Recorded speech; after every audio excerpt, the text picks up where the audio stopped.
Open the WordPress dashboard.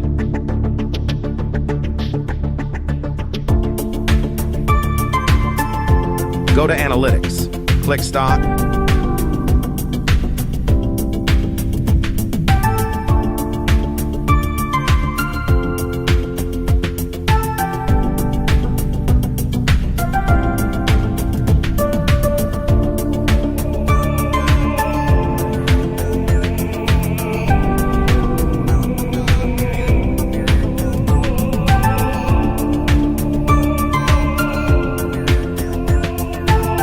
Click on the In Stock.